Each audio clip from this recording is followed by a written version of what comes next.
Hey guys, welcome back to my channel simplicity and finance.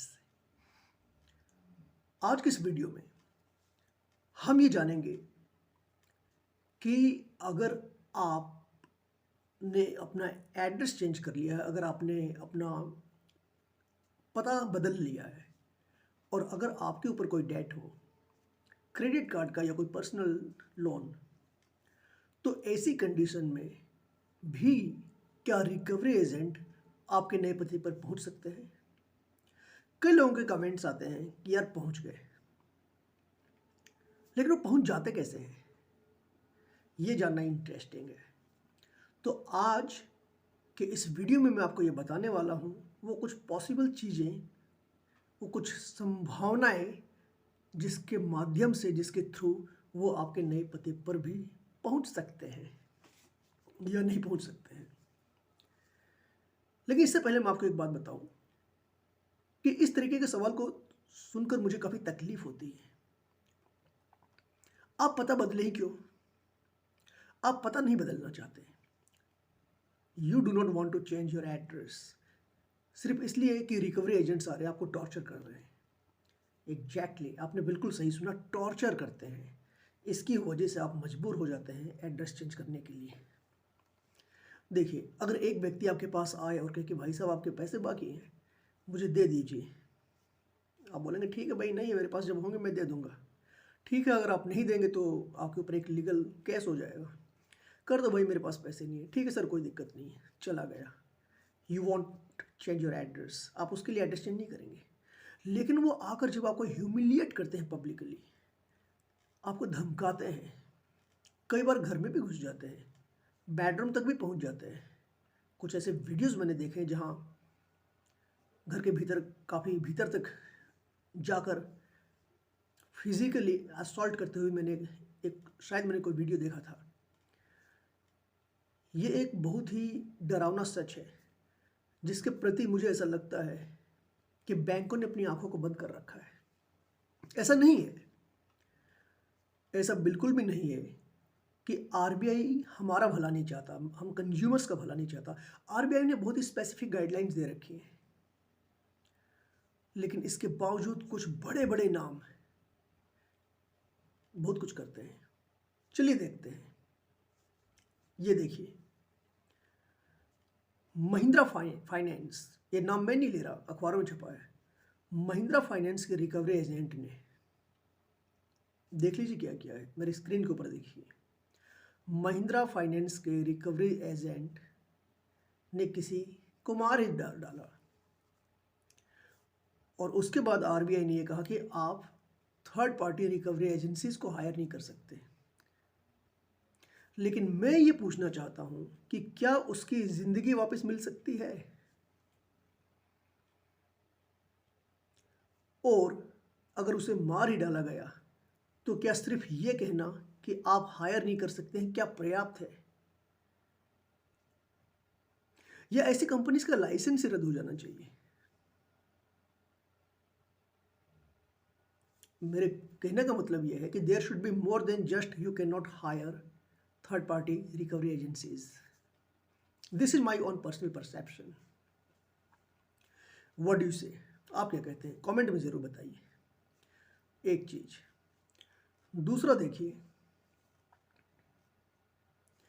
बहुत बड़ी company, बहुत बड़ी इंडस्ट्रियलिस्ट की कंपनी है ये, आप नाम देखिए मेरी स्क्रीन के ऊपर। आरबीआई को आरबीआई को ये चार्जेस क्यों स्लैब करने पड़ रहे हैं? What's the reason? तो भाई, इतनी बड़ी कंपनी पर बस इतने से ही चार्जेस, ये तो बड़ा समझ मुझे नहीं आया। अगर वास्तव में इनको सबक सिखाना है, और वो भी क्यों, रिकवरी एजेंट्स ने वायलेट किया है अपनी प्रैक्टिसेस को, सिर्फ इतनी सी सजा, सिर्फ 1 1.5 2 करोड़ रुपए दो और आप बच जाओ, क्या फर्क पड़ता है? नहीं, एक ऐसा एक्शन होना चाहिए, क्योंकि इस तरीके के काम करना इलीगल है। Such companies must stop business, morally भी और हर तरीके से। जिन्होंने भी इन कंपनीज का लोन लिया हुआ है वो शायद बहुत अच्छी तरीके से वाकिफ़ होंगे। जाकर आप बहुत सारे यूट्यूब पर वीडियोस भी देख लीजिए। तो अगर इस तरीके से आपको भी परेशान किया जा रहा है, then there is no harm in changing your address, because you want to protect your self, because you want to protect your family members. आप अलाउ नहीं कर सकते हैं any outsider to enter your premises, to call you at odd hours. रात को 12 बजे आप call attend करेंगे, आपके प्रीमाइसेस में घुस जाएंगे, बदतमीजी करेंगे, पब्लिकली आपको इंसल्ट करेंगे। How will you counter it? To protect your self, which is not injustice to your self. अपने आप को बचाने के लिए, अपनी फैमिली को बचाने के लिए you have to take some steps, because these companies are not being stopped. The measures that have been taken are not sufficient.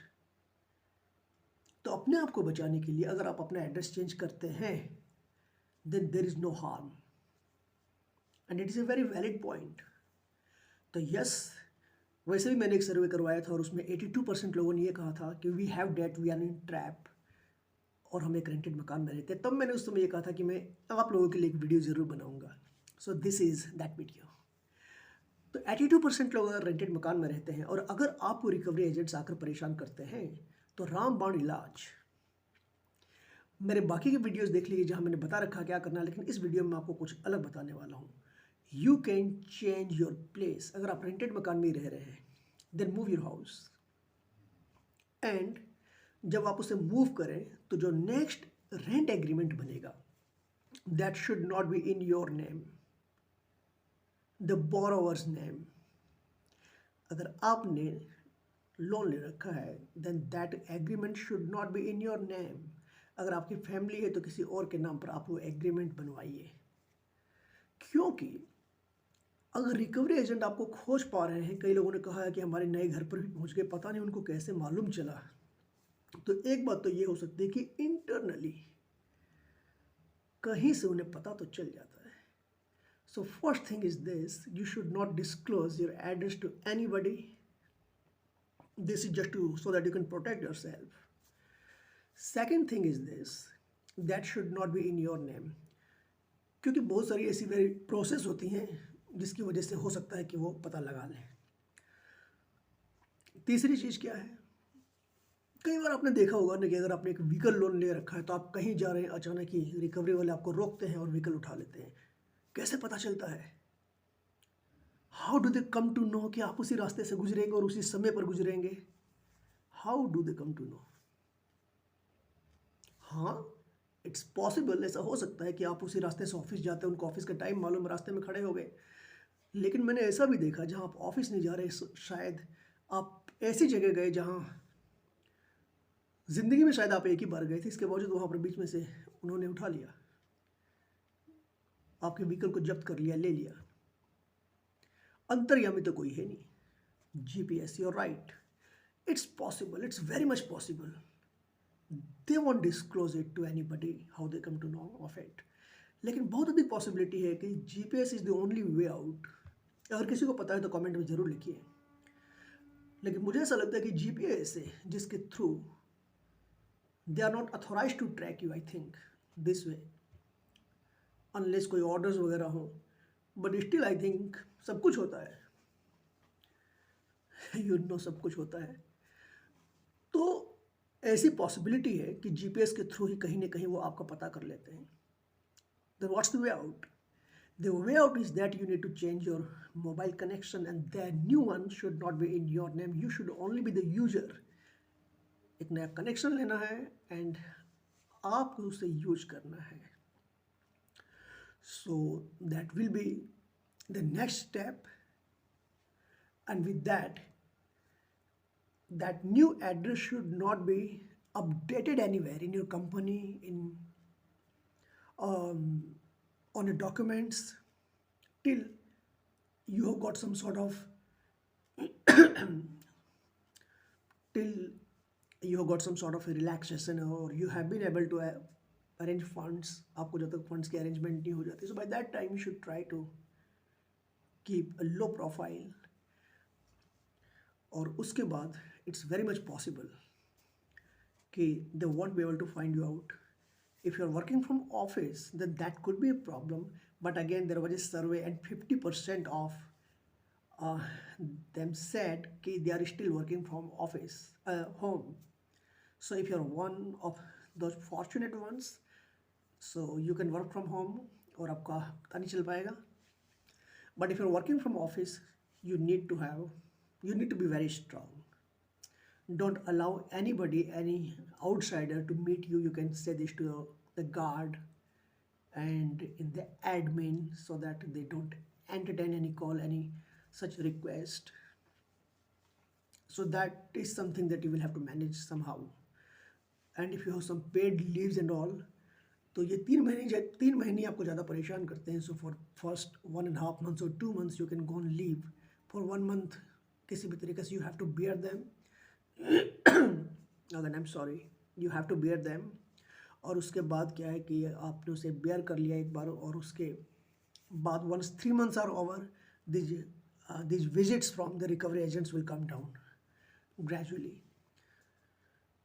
So this is yet another way. जब आप एक बहुत ही शरीफ इंसान है and you simply cannot fight, you simply cannot argue with those people, so it's the best way to avoid them. And after 6 months you will start getting the settlement offers. तो आप उससे consider कीजिए, आप उसे entertain कीजिए. And settlement की जब बात आती है तो जैसा कि मैंने बोल रखा है कि don't pay minimum and try to do settlement. So that will be great. So if you have any questions, if you have any comments, write it down in the comment box and I will reply. मैं हर comment का personally जवाब देता हूँ. इसके अलावा if you want to speak to me directly on call, so one-time consultation fee. It's one time, not repeatedly. It's just a one-time consultation fee is 100 rupees, which is not a lot of money. So just send me an SMS on WhatsApp. I'm giving my number down here, this video. आपको एक message भेजना है and then you will receive an automatic message. आपको एक automatic message मिलेगा and उसमें आपको बताया जाएगा how you can contact me, and then you will receive a call from me directly. You can speak to me. You will receive a call within a couple of hours. So share my video, and again, as I always say, don't take any tension. Be tension free. Enjoy your life. With loan, without loan, enjoy your life. You have to be happy at any cost. I'll see you in the next video. Subscribe to my channel. Bye bye and take care.